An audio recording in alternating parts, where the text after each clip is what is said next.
Well, here we are. We made it through our first night, and day has come again. And it's time for us to start thinking about making some more long-term plans. I know that when a lot of people play Minecraft, the first thing they think of is just building big houses or mansions or whatever, but right now we're playing for survival, and it's important that we make those plans. So before too long, I'm going to start getting hungry, and I'm going to know that's going to happen because these little turkey leg icons at the bottom right above my belt are going to start going away. And if I run out of those, then I'm going to start losing health, and eventually I'll actually die. So it's time to start thinking about planting some crops and having some animals. So what I've done before I started recording is I've shown you what a little farm would look like. On this side I have some fully grown wheat. On this side I have some wheat that's in the process of growing. You'll notice that certain wheat plants grow quicker than others, and it's just sort of random. Over here I have some melon plants, and I'm going to show you how to make some of your own of both of these, because you'll recognize that back in the very beginning in your chest I had provided you with some melon seeds.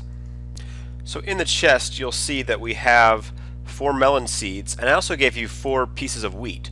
In a second I'm going to teach you how to grow your own wheat, but I went ahead and gave you 4 just to start off with. The melon seeds are great because they create melons, and melons are a good quick way to have some food. And you can also combine that with something else to make other kinds of food. I'll talk in just a couple of minutes about how you actually use the melons and the wheat, but while we're here we should go ahead and get them growing because it takes a little while for them to grow.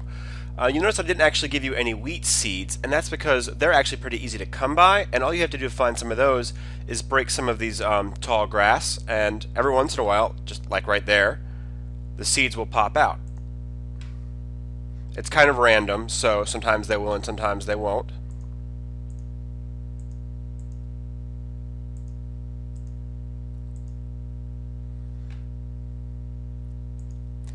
And this tall grass sort of grows on its own any place that you have grass on the ground. So we'll start with that. We have 4 sets of seeds, 5 now.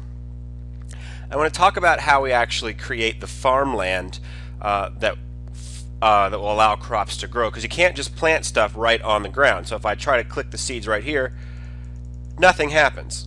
And that's why we made this tool called the hoe, because if I use the hoe on the ground, like right here, you'll see the ground turns into farmland. It looks like it's been tilled. I am also going to run back to my chest, and I gave everybody a couple of buckets. These are very important because they allow you to transport water. So let me grab the buckets, and I'll grab the melon seeds,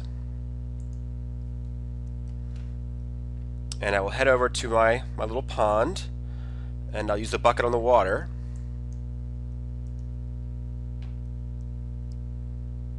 And you'll see that filled up my bucket. I didn't mean to fall in, but sometimes it happens. I'm going to go ahead and I'm going to put the water right in here.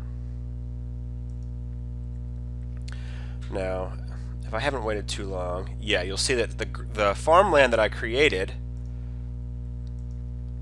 will start to turn dark brown, and that means it's hydrated. It means it has water. I'm going to talk a little bit about how the water and the farmland work together. Basically, water will hydrate farmland that is no more than 4 blocks away. So this will become hydrated, this row will become hydrated, this row will become hydrated. Now, I created this little hill here for a reason, and that is because even though it's 4 blocks away, this will not become hydrated because it's higher than the water over here. This one down in here will become hydrated because it's lower and water can seep downwards, but only 1 block downwards. So you'll see over here, this is not going to work. You can see it's already going back to normal dirt, but down in this hole here, it's becoming hydrated farmland. And I could make farmland as far away as 4 blocks, but the 5th one will not change.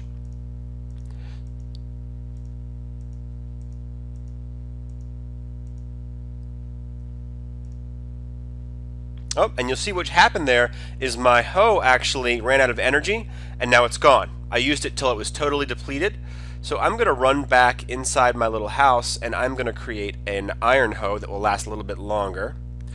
For just a minute there, actually, I forgot how to create the hoe. I actually had to go back to my own survival guide.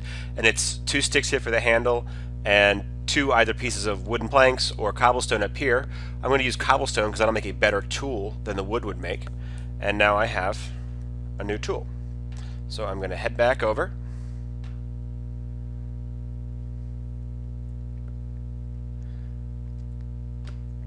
And while I've been gone, you'll notice that almost all of the farmland attached to the water within 4 blocks is hydrated. But that happens on its own.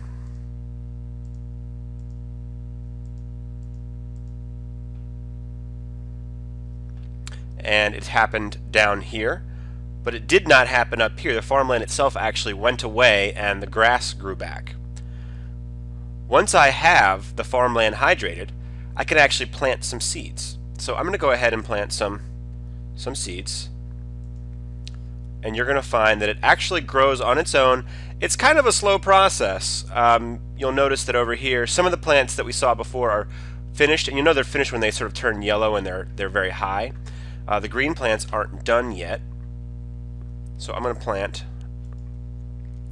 And over here, I'm going to actually plant, next to it, I'm going to plant some melon seeds. Now, melon seeds are a little bit different because you'll see they're going to sprout and then they're going to put the melon next to the farmland.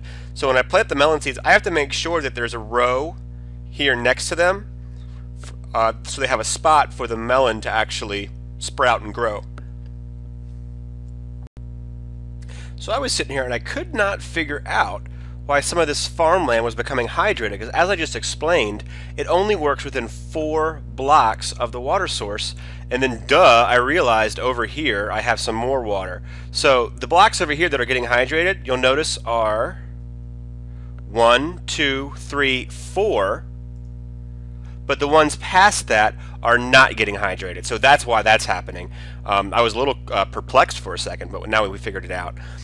I paused for a little while and noticed that some of the plants are actually already growing. Not all of them, and it takes a little while. It'll be probably a day or so before they fully grow, and it's totally random, so we don't know how quickly they will grow. While we're waiting, I'm going to go ahead and come over here and show you how it actually works. I want to point out one thing. I don't know why you would, but be careful that you don't jump on your crops, because you'll see what that does is it actually breaks the crop.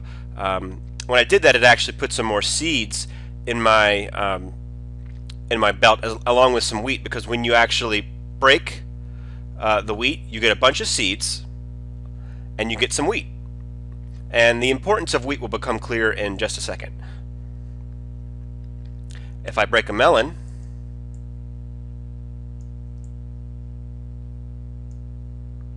I get a bunch of melon slices.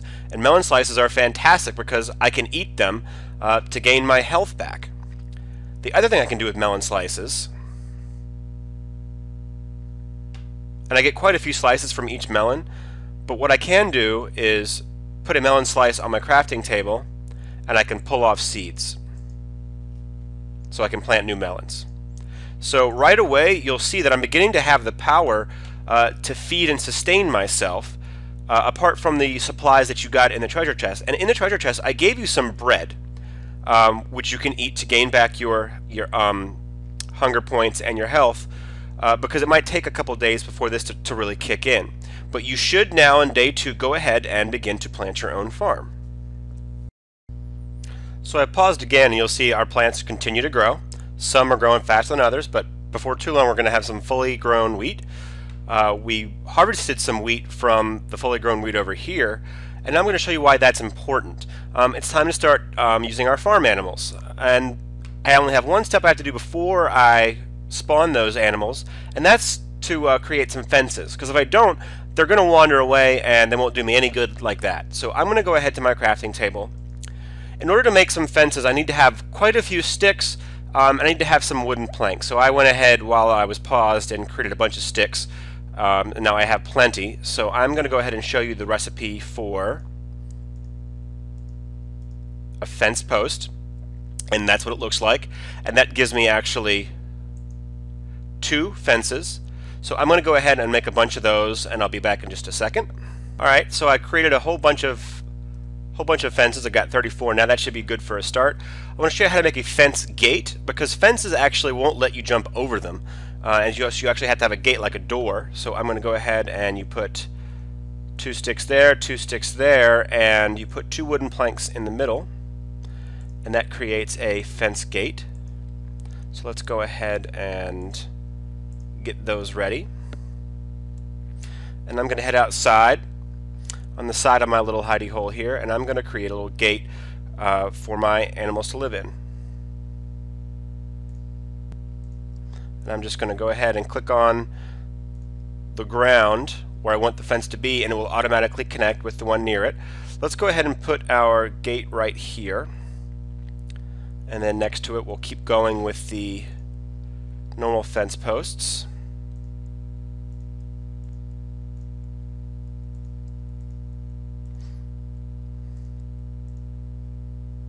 You'll see it's starting to rain. It's going to be good for my crops, because as you know, things that plants need to survive is they need air, they need sun, so you can't plant your plants in a cave or anything like that, and they need good soil, which we provided them. Okay, so now I have my fenced in area. I can right click, just like a door, to enter into my fenced in area. And actually, I don't think I need to go grab my spawn eggs. So let's get those ready. Make some room here. You'll see I have a bunch of extra stuff because I was preparing to make some of these videos and get the tutorial world all set up. Okay. We are going to head over.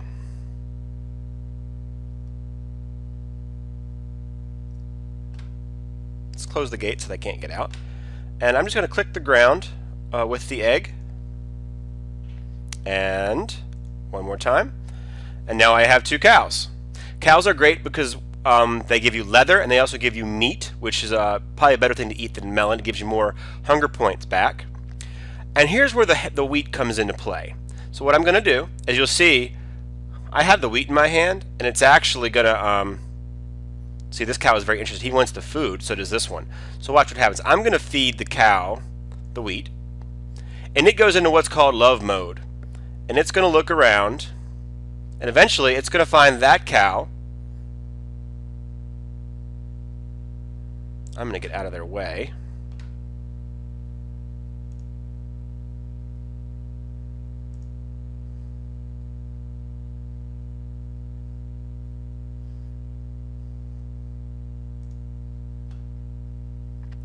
Once they're both in love mode, they go and they kiss, and we get a little baby cow. And eventually this calf will grow into a fully grown cow, and I can that way continue to make cows. Now, I have to wait 5 minutes in the game between, they can only make a new cow every 5 minutes. So in 5 minutes from now, I'm going to feed 2 of them some wheat, and they'll make a new cow, and eventually I'll have a ton of cows, and I can begin to basically kill them to get the leather and the meat that I need to survive. I think we'll stop there for today, but we have learned some very valuable skills, namely how to farm wheat and melons and how to use those crops to feed our animals. So that's what you should spend your time doing today, preparing your farm so that you can survive in Minecraft. Thanks for listening and good luck.